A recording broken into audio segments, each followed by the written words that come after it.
this is our sort of batch of things that you didn't get to see. That some of them I'm glad you didn't, and some of them I wish you would have, time permitting, but it wasn't. So here we go. Okay, now this is actually this. Now this wasn't a deleted level. This was the prototype that the team put together.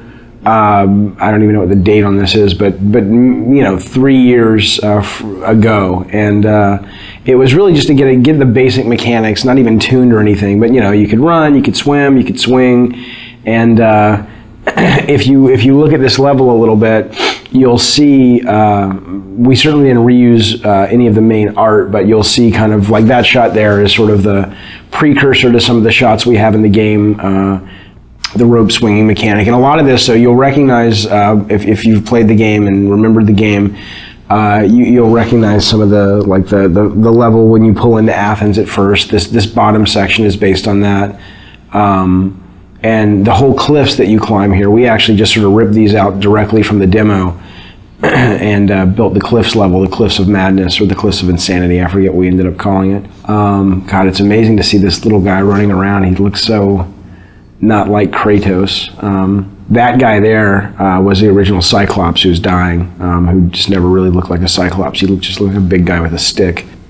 And then this was the room, the only room that we built that was like the final room, and everything else was kind of rough. And I remember seeing this and going, everybody saw this and said, man, this looks awesome. And then we were like, yeah, but how in the hell are we going to get, all the levels in the game looking as good as that? And I don't know if we ended up getting them all looking as good as that, but I think we came a lot closer than I thought we would. This level's pretty cool. This was our test level for the Icarus wing. So when Icarus and Daedalus, the Icarus story where he flew too close to the sun with the wings that he had made, and the wax melted and he fell to his death.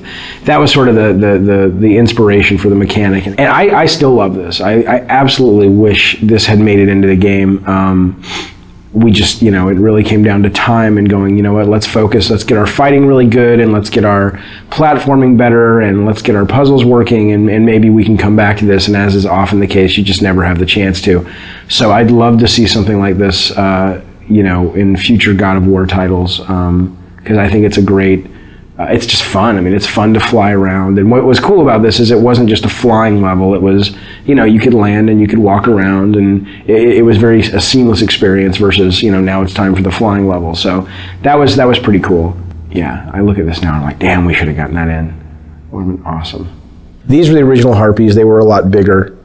They still read better. They look awesome, but we just realized we needed more of like a bat-like, small, like little annoyance enemy.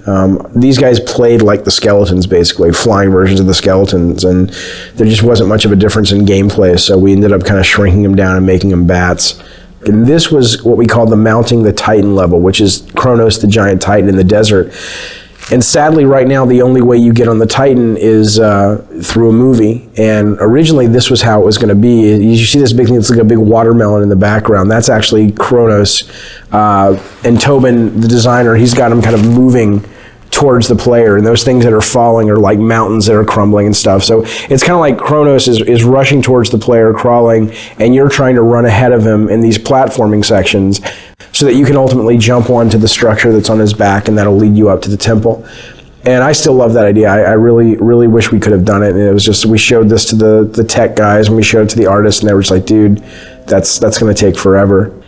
This was the original boss. There was a boss that originally, look at that, that's awesome, that originally guarded Pandora's box. And again, we just didn't have time. And I know it's lame that that's the one thing I regret about the Pandora design, is that there are no bosses that guard the box. You have the Minotaur boss down below, and then we've got this conveyor belt section, and that's kind of it. And we just ran out of time. But this was originally pretty cool. It was, you had this moving platform up above, you had this giant kind of harpy vulture in the center that was guarding the box. And she had these eggs scattered all around the level. And in order to sort of entice her to fly around, you'd have to go find her eggs and break the eggs. And you'd kind of take the little baby birds inside, and you'd kind of carry them around and use them as bait. And again, not only was it kind of a cool mechanic because you were slower as you carried these things around, but also I think it really helped with the character of Kratos. I mean, here he is, cracking open eggs and ripping out little infant birds and using them for his own his own desires in really pissing off this mama bird, I thought was pretty cool. So here's just another quick idea. These are almost like little sketches for levels, you know, where you have a big open environment and then you've got the walls come down and it becomes a maze, and you either do something and the walls come back up, or it's on a timer. I mean, we did tons of these things, you know, where I'd have an idea or a designer would have an idea and it was like, you know, try something like this. So this level is actually a level that we went so far as that we showed the press, we got it in magazines, and this was really a hard cut for us to make, and especially for me to make. I love the mechanic of it, and I love the platforming and the concept. And the concept was that you're riding this elevator, and you know, if you get knocked off, obviously you'll die. And if you get off the elevator, the idea was it was going to originally be being chased by this massive sandstorm. And the elevator was really the only thing. It was sort of a magical elevator that protected you from the sand. And if you got off the elevator would bypass you and the sandstorm would engulf you and kill you. And the two things we didn't have time to do is we didn't have time to tune it, and we didn't have time to build the sandstorm. But what I loved was this whole idea of, you know, getting off the elevator and having to catch back up with it. So, you know, you'd have these little forks in the road, and either you'd be forced, like coming up, you'd be forced to get off the elevator, or you could choose different paths. And if you took one path, it was more combat heavy, one path was more platform heavy. And as you can see, I mean, we had this pretty much finished from a standpoint of the art and the setup, but we were missing the big sandstorm, and we were missing the tuning time to really make this fun, and so it ended up getting cut. This I love. This was great.